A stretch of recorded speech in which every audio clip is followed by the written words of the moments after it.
Akhir-akhir ini dunia maya banyak muncul informasi berita palsu atau istilah sekarang lebih dikenal dengan berita hoax. Kadang-kadang berita yang sudah lama bisa beredar lagi di sosial media ini, membuat kesan bahwa berita itu baru saja terjadi dan bisa menyesatkan orang yang tidak mengecek kembali kejadiannya. Masih banyak lagi modus-modus lain yang digunakan sebagai cara untuk mengajak pembaca mengikuti dan mempercayai informasi yang dipublikasikan. Semangat menggunakan dunia internet tidak sedikit membuat seseorang untuk mempercayai apapun bentuknya yang bersumber dari dunia maya tersebut, sehingga tanpa disadari apa yang diyakini bisa membawa malapetaka. Bukan hanya sanksi moral yang dirasakannya, akan tetapi bisa berakibat dari fatal bagi dirinya karena harus berurusan dengan itu. Beberapa bulan yang lalu, Gubernur Kepulauan Bangka Belitung ditanya oleh salah satu siswa mengenai antisipasi berita hoaks pada saat kunjungan ke salah satu sekolah SMK di Pangkal Pinang. Gubernur pun menyarankan untuk mengecek keaslian berita tersebut sebagai langkah awal untuk mengantisipasi berita itu bohong atau tidak. Kondisi seperti ini tidak bisa serta-merta menghakimi masyarakat atau seseorang, mengingat keterbatasan pengetahuan untuk membedakan antara berita benar dengan berita palsu sangat sulit dibedakan. Oleh karena ini, perlu disosialisasikan kepada publik agar mengetahui ciri-ciri dan cara mengetahui berita hoaks. Tujuan mengetahui ciri-ciri dan cara mengetahui berita hoaks adalah untuk memperoleh informasi yang benar dan untuk mendapatkan sumber berita yang dapat dipertanggungjawabkan baik secara moral maupun legal, serta menghindari perbuatan melanggar norma dan hukum akibat penyebaran berita hoaks.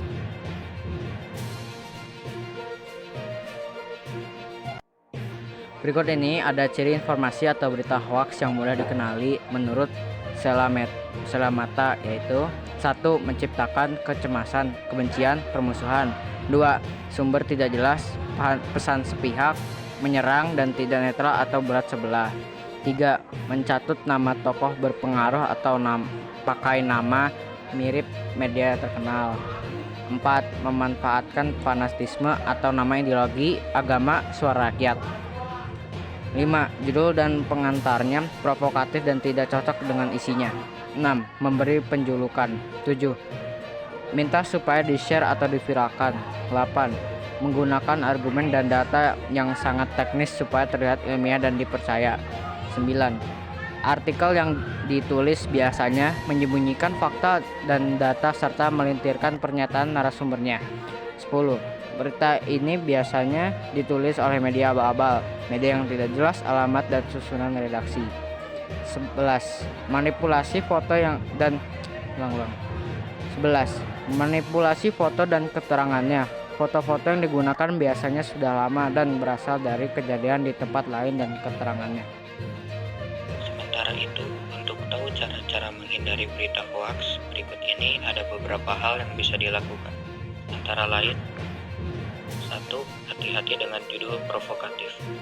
Berita hoaks seringkali menggunakan judul sensasional yang provokatif untuk menarik perhatian. Isi berita bisa diambil dari sumber resmi tapi diubah sedemikian rupa. 2. Cermati alamat situs. Periksa alamat URL situs. Jika informasi berasal dari situs yang belum terverifikasi, seperti domain blog, maka informasinya bisa diragukan. Periksa fakta. Pahami dari mana berita berasal dan siapa sumbernya. Jangan terlalu cepat percaya jika informasi berasal dari plagiat, ormas, tokoh politik, atau pengamat. Cek keaslian foto. Di era digital tidak hanya teks yang bisa dimanipulasi, tapi juga foto atau video. Gunakan mesin pencarian Google untuk memeriksa keaslian foto. Ikut grup diskusi anti-hoax. Bergabung dengan grup diskusi anti-hoax di platform sosial seperti Facebook. Diskusikan informasi untuk menilai apakah itu hoax atau bukan.